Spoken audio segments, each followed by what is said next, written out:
This is an overview of the Sakk Pack V2 backpack. So it just arrived today. It was pretty compressed when it arrived. Okay, so this is the top part. And this is the back. These are the dividers. It's got 3 large ones, a medium-sized one, 6 narrow ones, even narrower, 3 pieces, and these diagonal 2 of these. On the sides, you've got a side pocket here, a bottom pocket here. On the other side, pocket 1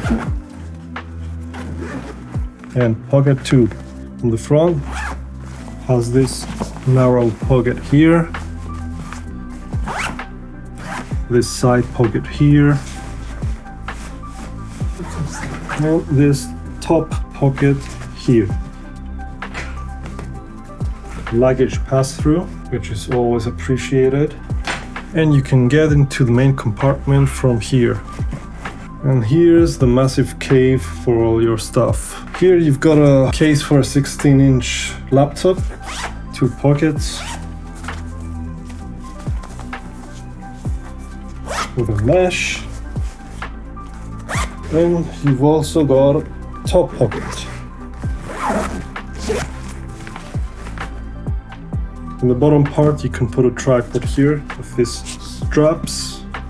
Okay, I'm gonna measure the bag and put the dimensions on screen here as well. The length is around 58 centimeters and the width is 40 centimeters. The depth of the bag is around 27 centimeters. And the interior is 24 centimeters, lengthwise 52 centimeters, and widthwise 29 centimeters on the bottom part.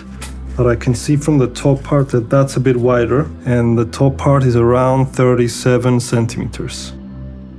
Okay, so the main reason I got this bag is essentially to be able to use a rigged out FX3 or an A7S, which I have on top here now, recording. Just as a placeholder, I'm going to use this film camera for the A7S because I'm using it now. This is essentially what I bring to a typical wedding day. This is the FX3 rigged out with a small rig cage, with a deity time code, and with the Axon monitor here. On top here I have the Sennheiser MKE 400, and I have some batteries for the cameras, a couple of small rig NPF batteries for my lights here. This is my audio kit and this PGY Tech bag. So I've got a couple of Tascam recorders here, some microphones here, and a couple of Sony recorders here. This is the Zoom F3, which I use to record from audio mixers. This is a DJI Action 5 camera, alongside with its batteries. That's pretty much it. So let's get it inside the bag. One thing I noticed is that there's not a lot of padding on the bottom part. Maybe I can buy an additional piece from them like this for it to be used on the bottom part here. This one is diagonal, and this has straight line. Overall, I'd say it's pretty well built. Nice padding and feels tough. Just this bottom part here. I feel this should have a bit more padding.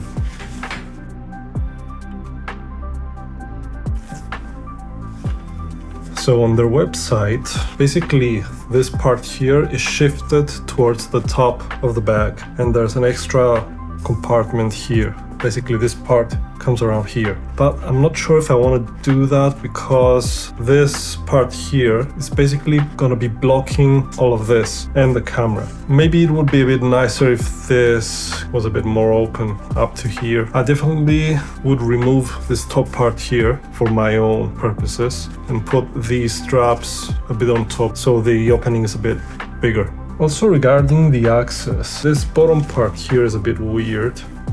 So when it's opened, essentially you have less access here.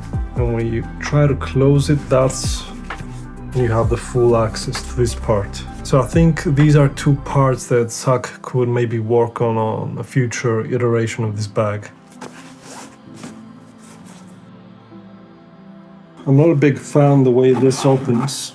I would prefer it to open from the top and for this to be sewn and secure, so that things don't fall over from this side. I guess they have it like this, so if you're placing the bag on its back, like this, maybe to access stuff this way. A few more batteries here. And this is the packed bag. Let me show an overview of what I've put in here. So you can see that due to gravity, this camera turned on its own because it's not secure from the top part. I'll have to do a few tests to see what happens with this. The setup here is an FX3 with a cage and a monitor, audio cables, audio recorders. There's an F3 on the bottom here as well. A couple of lights here. There's a DJI Action 5 camera here. Batteries beneath that. The DJI Mavic with its controller and 2 extra batteries and 3 NPF batteries here. And of course this is gonna be the A7S. The thing is, yeah, it's a huge backpack. You can fit a whole lot of stuff, but it's not the best thing for your back. So I don't really use this for long distances. I get it from the car outside to my location, to my filming area, which is usually pretty close. If you're gonna be doing some more walking, it also has a waist strap which you can use. If I need to do a lot of walking, I usually bring a trolley or a bag with wheels. Okay, so for reference, I'm 6 feet, and you can see this bag looks massive on me. Let's see how heavy it is. And the weight of the bag with all the gear is around 12.5 kilos, which is around 27 pounds.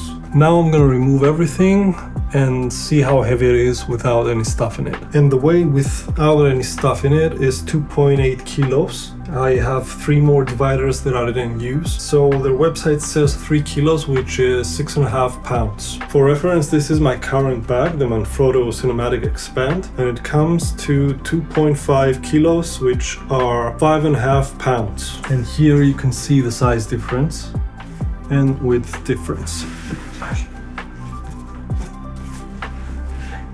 I think overall it looks pretty decent. It's a bit heavier than what I'm used to. It's around 1 pound more than my Manfrotto bag. Honestly, now that I've felt it on my back, I would probably put a bit less stuff on it. And in hindsight, I think I would probably go for the smaller version of this, which is the Sakk Cube. Overall though, if you don't mind carrying a lot of heavy stuff, you need to fit a lot of stuff in it. So currently, I think this is one of the few options out there for rigged cameras and larger cameras in general, in a backpack form that opens in this way. So from the back like this. There are of course other bags like doctor bags in that style, but I think I wanted something more in this category of a bag. This could definitely benefit from a trolley, so maybe an additional version of this with wheels might be a good option as well, if Sakk makes something like that. That's pretty much it. Thanks for watching and see you in the next one.